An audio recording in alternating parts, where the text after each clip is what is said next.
কুমিল্লা নগরীর পুরাতন Chowdhurypara pump station গত ৬ মাস ধরে বিকল হয়ে পড়ে আছে পানি উত্তোলনের গভীর নলকূপ, অথচ মাসিক ২০০ টাকা বিল পরিশোধ করছেন সেখানকার গ্রাহকরা।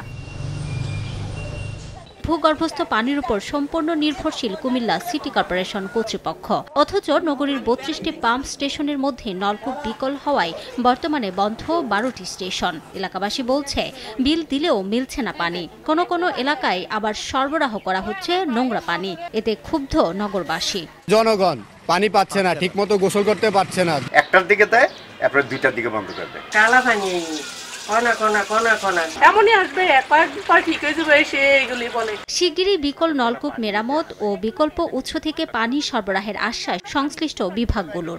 তাড়াতাড়ি আমরা টিউবওয়েলগুলো মেরামত করে ফেলবো এবং আগামী সপ্তাহের মধ্যেই আপনি একটা রেজাল্ট পাবেন। আপনারা বর্তমান যে এক্সিস্টিং পাইপলাইন সিস্টেম আছে, পানি সরবরাহ ব্যবস্থা আছে, সেটাকে বহাল রেখে এটার ক্যাপাসিটি কিভাবে বাড়ানো যায় সেই লক্ষ্যে আমরা কাজ করছি। কুমিল্লা সিটি কর্পোরেশনে দৈনিক পানির চাহিদা ২ কোটি লিটার। আবাসিক, প্রাতিষ্ঠানিক ও বাণিজ্যিক মিলিয়ে ৩,২৯৯টি গ্রাহক রয়েছে।